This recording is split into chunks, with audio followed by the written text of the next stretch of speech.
Welcome to our YouTube channel. अस्सलाम वालेकुम guys, welcome to my YouTube channel mixed info. तो आज के अपनी इस वीडियो में हम लोग रिव्यू करेंगे जी एसी फाइल कफ सिरप का। तो इस सिरप से भी अक्सर लोग वाकिफ हैं क्योंकि ये बच्चों में काफी ज्यादा इस्तेमाल होता है। अक्सर डॉक्टर्स इसको प्रेस्क्राइब करते हैं बहुत ज्यादा। तो इसके बारे में आज बात करेंगे कि इसका इस्तेमाल क्यों करवाया जाता है, किन किन तकालीफ में इस्तेमाल किया जा सकता है, कौन सी दवा शामिल है, कैसे काम करती है, इसके साइड इफेक्ट्स क्या हो सकते हैं और इसका तरीका इस्तेमाल क्या है। ठीक है, तो सबसे पहले अगर बात की जाए कि इसका नाम क्या है, तो इसका नाम है जी एसी फाइल कफ सिरप। और इसकी प्रोडक्शन जो है, जो बना रहे हैं वो नबी कासम इंडस्ट्रीज है, यानी कि नबी कासम फार्मा जो है इसकी तैयारी करती है, इसको बनाती है। उसके अलावा अगर इसकी कीमत की बात की जाए तो 87 रुपीज में आपको ये पाकिस्तानी मार्केट में अवेलेबल है। इसके अलावा अगर बात की जाए इसमें कौन सी दवा शामिल है, तो इसमें पहले नंबर पे जो दवा शामिल है वो है एसीफाइलिन पेप्रेजाइन और दूसरी जो है वो डाइफेनहाइड्रामाइन। अब ये एसीफाइलिन पेप्रेजाइन जो है ये ब्रोंको डायलेटर दवाइयों में शामिल है। ब्रोंको डायलेटर वो अद्वियात होती हैं जो आपकी सांस की नालियों की तंगी को दूर करने या सांस की नालियों को खोलने में मदद देती है, ताकि आपको सांस लेने में या खांसी की दिक्कत जो होती है उसमें आसानी पैदा हो, ताकि आपको खांसी ना हो और आपकी सांस की नालियां खुल जाएं। ठीक है, उसके अलावा डाइफेनहाइड्रामाइन एंटी हिस्टामिन मेडिसिन है, यानी कि एंटी एलर्जिक दवाई है। एंटी एलर्जिक दवाई का काम क्या होता है, आपको मुख्तलिफ एलर्जी से बचाती है, जैसे कि नजला, जुकाम, खांसी, डस्ट एलर्जी, पोलन एलर्जी या मौसमी एलर्जी, जिसके साथ जैसे कि आजकल मौसम थोड़ा सा टर्न हो रहा है तो उसकी वजह से बच्चों में अक्सर नजला, जुकाम, खांसी और ठंड की शिकायत हो रही है, तो उसमें इसका इस्तेमाल करवाया जाता है। ठीक है, कफ एंड कोल्ड ट्रीटमेंट, यानी कि खांसी और सर्दी का इलाज। ठीक है, अब सर्दी की अलामात क्या हो सकती हैं बच्चों में, नजला, जुकाम, खांसी, गले का खराब होना, छाती का खराब होना, नमूनिया हो जाना, आम लफ्जों में ठंड लग जाना, तो ये सारी अलामात होती हैं सर्दी की वजह से। तो अगर बात की जाए आम अल्फाज में आपको समझाता हूँ कि किन किन तकालीफ में इस्तेमाल किया जा सकता है। तो सबसे पहले उसमें आ जाता है दमा अक्सर बच्चों को पैदाइशी भी होता है, उनके अबाव अजदाद से उनको विरासती भी ये चीज ट्रांसफर हो रही होती है विरासत में, कि अक्सर बच्चों को जो है दमा की शिकायत होती है। दमा क्या होता है, एस्थमा क्या होता है, बच्चों की सांस में लेने में तंगी हो जाती है, उनकी सांस की जो नालियां फेफड़ों में छोटी उनमें सोजश हो जाती है, उसको एस्थमा बोलते हैं। उसमें बच्चों को सांस लेने में तंगी होती है, खांसी होती है, वीजिंग होती है, छाती से आवाज आना स्टार्ट हो जाती है।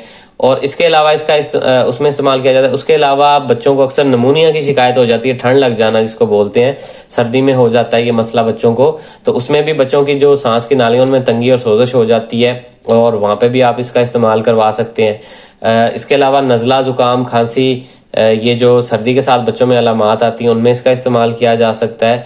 सांस की तंगी हो अगर किसी वजह से, यानी कि नाक का बंद हो जाना नजला जुकाम की वजह से, उसमें इसका इस्तेमाल किया जा सकता है। इसके अलावा यहाँ पे जो इसकी इंडिकेशंस लिखी हुई हैं अगर उनकी बात की जाए तो उनमें सबसे पहले लिखा हुआ है ब्रोंकोस्पैज्म कॉम्प्लिकेटेड कफ।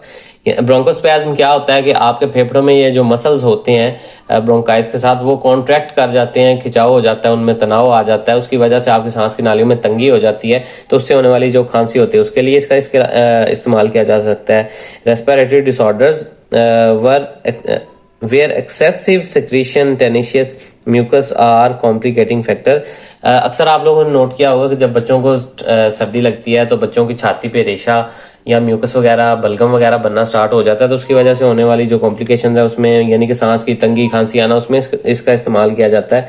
उसके अलावा ब्रोंकियल एस्थमा क्या होता है, यही कि आपके सांस की नालियों में जो तंगी हो जाती, सोजश हो जाती है एस्थमा की वजह से, उसके लिए इस्तेमाल किया जाता है दमे में। उसके अलावा अगर बात की जाए और क्रोनिक ब्रोंकाइटिस भी यही होता है कि आपके सांस की नालियां जो ब्रोंकाइज होती हैं छोटी, उनमें सोजश या इन्फ्लेमेशन हो जाती है, उसको ट्रीट करने के लिए ताकि आपको सांस लेने में आसानी हो। कॉमन टाइप ऑफ कफ, आम अकसाम जो है खांसी की, एंड कोल्ड और सर्दी की, मतलब कि यही होगी ना नजला, जुकाम, खांसी वगैरह। ठीक है, एसोसिएटेड विद नेसल कंजेशन, नाक की सांस लेने में बंदिश होती है जो नाक बंद होने की वजह से, उसमें इस्तेमाल किया जा सकता है। एंड ब्रोंकियल म्यूकस मेम्ब्रेन्स, और आपके ये जो म्यूकस हो जाता है, रेशा या बलगम वगैरह हो जाती है आपकी सांस की नालियों में, उसकी वजह से होने वाली सांस की दिक्कत के लिए इसका इस्तेमाल किया जा सकता है। तो उम्मीद है आप लोगों को ये समझ आ गई होगी कि किन किन अमराज में इसका इस्तेमाल या किन किन तकालीफ में इस्तेमाल किया जा सकता है। तो इसमें साइड इफेक्ट्स जो आपको आ सकते हैं, माइल्ड ड्राउजीनेस में अकर इन सम केसेस लाइक अदर कफ सिरप्स कंटेनिंग एंटीहिस्टामिन, यानी कि आपको थोड़ा सा जिस्म में ढीला ढालापन या सर भारी हो सकता है, नींद आ सकती है, गनूदगी सी हो सकती है, तो ये इसका थोड़ा सा साइड इफेक्ट हो सकता है। उसके अलावा अगर बात की जाए इसकी खुराक की किस तरह से देना है, तो इसमें आपने खुराक जो है बड़ों के लिए 1 से 2 चाय के चम्मच 3 से 4 मरतबा रोजाना, ठीक है, बड़ों में ये। बच्चों के लिए आधे से 1 चाय का चम्मच 3 से 4 मरतबा रोजाना।